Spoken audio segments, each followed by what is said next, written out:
கமெண்ட்டில் நீங்கள் கேட்ட மாதிரி இந்த வீடியோவில் 2 விஷயம் பண்ணியிருக்கீங்க. ஒன்று ஃபுட் வீடியோ, இன்னொன்று நீங்கள் கேட்ட கொஷினுக்கான ஆன்சர். காதல் திருமணத்தை பற்றி என்னோட கருத்துக்களை கேட்டிருக்காங்க ஒரு சகோதரி. அதுக்கு நான் கண்டிப்பாக பதில் சொல்லி தான் ஆகணும். காதல் திருமணத்தை பொறுத்த வரைக்கும் நான் ஃபஸ்ட்டு சொல்லக்கூடிய விஷயம், பெற்றவங்க சம்மதம் இல்லாமல் யாருமே கல்யாணம் பண்ணிக்காதீங்க. அப்படி கல்யாணம் பண்ணிக்கிட்டிங்கன்னா அந்த வாழ்க்கையை ரன் பண்ணுறது ரொம்பவே கஷ்டமாக இருக்கும். எல்லாத்தையும் நீங்கள் தனியாக மேனேஜ் பண்ண வேண்டியது இருக்கும். கல்யாணத்துக்கு முன்னால் ஒருத்தருக்கு ஒருத்தர் எவ்வளோ அன்பாக பழகுனீங்களோ அதே அளவுக்கு கல்யாணத்துக்கு அப்புறமும் நீங்கள் அதே அன்போடு பழகுனீங்கன்னா மட்டும்தான் உங்கள் கல்யாண வாழ்க்கை நல்லாயிருக்கும்.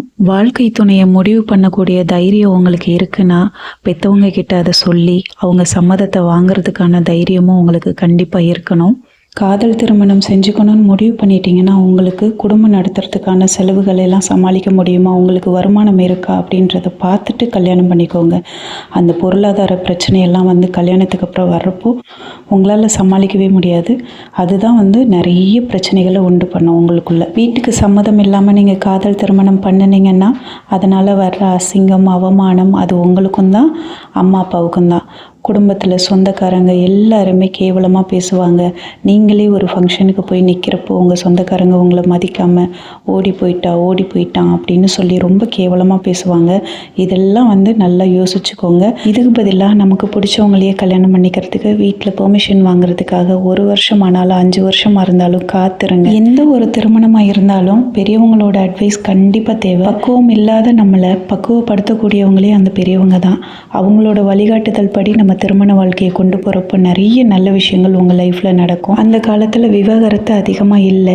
காரணம் கூட்டு குடும்பமாக வாழ்ந்ததுனால தான், பெரியவங்களோட வழிகாட்டுதல் படி வாழ்ந்ததுனால தான். ஆனால் இப்போது நம்மளே முடிவெடுக்கிறது, பெரியவங்களோட அட்வைஸை கேட்காம இருக்கிறது, புரிதல் இல்லாமல் கோபப்படுறது, 5 நிமிஷம் கூட உட்காந்து பேசுறதுக்கு நம்ம ஈகோ தடுத்து நான் என்ன செய்கிறேனோ அதை தான் செய்வேன், நீ என்ன செய்கிறியோ அதை செய் அப்படின்ற மாதிரி ஈகோவால் நிறைய லைஃப் ஸ்பாயில் ஆகிருக்கு. 1 நிமிஷம் உட்காந்து என்ன பிரச்சனை, உனக்கு என்ன பிரச்சனை, அதை நான் சரி பண்ணுறேன் அப்படின்னு பேசினாலே எல்லாரோட லைஃப்பும் நல்லா தான் இருக்கும்.